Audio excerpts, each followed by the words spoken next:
नमस्कार, स्वागत है आपका नेशन पर। लोकसभा चुनाव की देश के बारे में सबसे सटीक जानकारी और राजस्थान की 25 लोकसभा की सबसे सटीक जानकारी अगर आपको प्राप्त करनी है तो निवेदन है यूट्यूब चैनल को सब्सक्राइब, लाइक और शेयर जरूर करें। शुरुआत करते हैं राजस्थान में लोकसभा चुनाव की।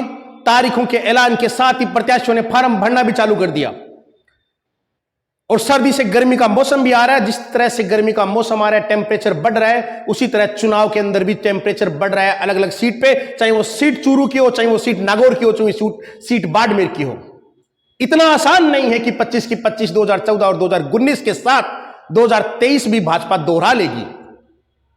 क्या कारण है कि कुछ सीटों पर बीजेपी को संघर्ष करना पड़ रहा है, उन सब की बाद में बात करते हैं। शुरुआत करते हैं हम चूरू लोकसभा क्षेत्र की, जो कि राजस्थान की सबसे हॉट सीट बन चुकी है, जहां टेम्परेचर सर्वाधिक रहता था। आज लोकसभा चुनाव में भी सबसे ज्यादा गर्मी चूरू लोकसभा क्षेत्र में देखने को मिल रही है।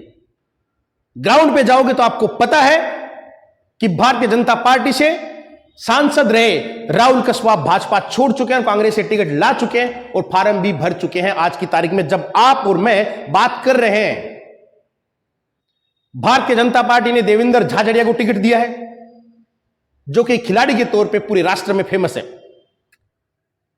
लड़ाई किस किस के मध्य है, कौन जीतेगा कौन हारेगा, इस पे विश्लेषणात्मक दृष्टि से हम बात करेंगे। विचार आपके हो सकता है अलग हो, लेकिन सुनने का आने वाले 3 से 4 मिनट में कष्ट जरूर करें। राहुल कस्वाहा की जितनी भी रैलियां होती है, जितनी भी मीटिंग्स होती है, कार्यालय उद्घाटन क्यों ना हो, उसमें एक शब्द जो कॉमन लंबे समय तक सुनने को मिल रहा है, वो शब्द का नाम है सामंतवादी।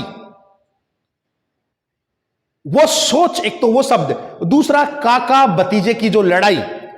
तो कहीं ना कहीं कांग्रेस पार्टी यह तय कर चुकी है कि अगर हमें चूरू लोकसभा सीट को जीतना है तो हमें इसको जातिवादी चुनाव बनाकर ही हम जीत सकते हैं। ऐसा चुनावी विश्लेषणात्मक दृष्टि से उनको किसी ने राय दी होगी। ये राय मेरी नहीं है, ये राय किसी ने दी होगी, तभी तो हर रैली में एक शब्द सामंतवादी शब्द नाम का शब्द, जिसका अर्थ क्या है, और उसके साथ ही बार बार काका यानी कि राजेंद्र राठौड़ को टारगेट करना।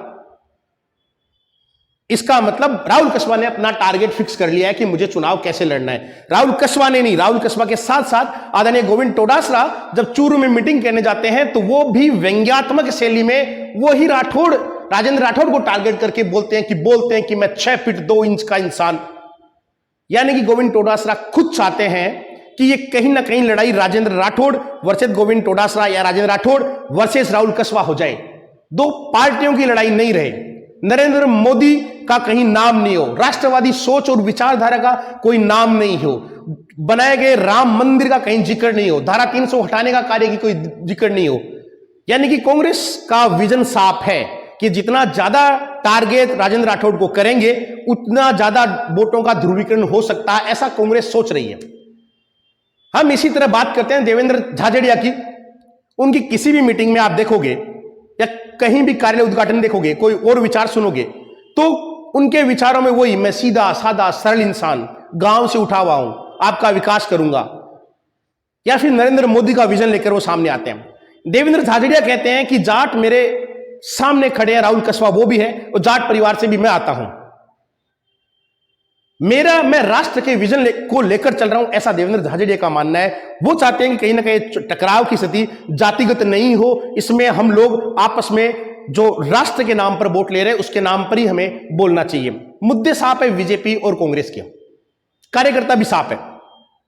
कहीं ना कहीं राहुल कस्वाहा 2-3 दिन पहले एक मीटिंग में नारा लगवा रहे थे, हमें चाहिए आजादी, और सामने जनता से नारे लगवा भी रहे थे। कोटेशन अच्छा है, यानी राहुल कस्वाहा की आप स्पीच देखोगे तो कहीं ना कहीं अग्रेसिवनेस है, अग्रेसिवनेस यानी तेज बोलना, जोर से बोलना। और वो जो नारा लगा रहे थे आजादी आजादी, आपको जानकर आश्चर्य होगा ये कहां से कोट हुआ था। ऐसे ही नारे 5 से 6 साल पहले जेएनयू दिल्ली यूनिवर्सिटी कैंपस में लगे थे, और कन्हैया कुमार के टाइम की बात है। केस भी बना था, वो लोग जेल भी गए थे, क्योंकि उस समय इसका अर्थ दूसरा था। वहां से ही कोट कर आदरणीय राहुल कस्वाहा जी ने कहा हमें चाहिए आजादी, किससे, चूरू को चाहिए आजादी किससे। आगे आप समझदार है कि वो किस बात को लेकर बोल रहे थे। कांग्रेस पार्टी निश्चित तौर पे सोच रही है कि ठीक है, हम लोग जातीय ध्रुवीकरण करके जीत सकते हैं। निसंदेह तौर पर जिस जाति से आदरणीय राहुल कसवा आते हैं, उनके अधिकतम वोट ले सकते हैं। लेकिन क्या कांग्रेस पार्टी के सोचने वाले थिंक टेकर ये नहीं सोच रहे हैं कि और लोकल जो अन्य जातियां हैं, उनके वोट किधर डिवाइड होंगे? क्या एक चुनाव को जातिगत आधार पर लड़ा जाएगा तो यह पूर्णतः तय है कि वो एक जाति पूरे वोट आपको डाल देगी और जातियों को भी आपको समर्थन मिलेगा? हालांकि ये सब बातें 19 तारीख को वोटों में तब्दील होने के बाद तय होगी और 4 जून को जब रिजल्ट आएगा तब तय होगा कि जैसा सोचा था वैसा हुआ या नहीं। लेकिन बीजेपी के कार्य करने की पद्धति, आदरणीय मुख्यमंत्री भजनलाल जी भी उस समय आए थे, उनका जो बोलना, उनके जो शब्द थे, उसमें कहीं ना कहीं राष्ट्रवाद की छवि, उसके विचारधारा, उनको लेकर ही चुनाव लड़ना सामने आ रहा है। इसका जवाब भी राजेंद्र राठौड़ ने अपनी एक मीटिंग में दिया था कि जब एक चुनाव में राहुल कसवा जी के पिताजी राम सिंह कसवा को जिताने में मेरा बहुत बड़ा योगदान था और हम जीत के जब घर गए थे तो राहुल कसवा जी की धर्मपत्नी ने हमारा स्वागत किया और राहुल कसवा जी को बोला कि पहले मैं आपके छोटे भाई जो लक्ष्मण का रूप है उनका तिलक करूंगी, यानी आपकी राम और लक्ष्मण की जोड़ी है। तो राजेंद्र राठौड़ ने कहा था कि उस समय मैं राम और लक्ष्मण की जोड़ी थी और मैं लक्ष्मण के रूप में काम कर रहा था, तो अब मेरे अंदर जातिगत भावना, जातिगत दुर्भावना की बदबू कहां से आने लग गई। वो अपने विचार प्रकट कर रहे थे। गोविंद डोटासरा भी राहुल कसवा जी की मीटिंग में गए, उन्होंने भी कुछ बातें रखी अपनी, जो सीधे तौर पर राजेंद्र राठौड़ को कटाक्ष करके या व्यंग्यात्मक शैली में अपनी बात रख रहे थे। 8 विधानसभा चूरू लोकसभा के अंदर आती है और 8 में से 5 विधानसभा पर कांग्रेस जीती हुई है, 2 पे बीजेपी है। 4 कांग्रेस जीती, 2 पे बीजेपी है, 1 बहुजन समाजवादी पार्टी के पास में है।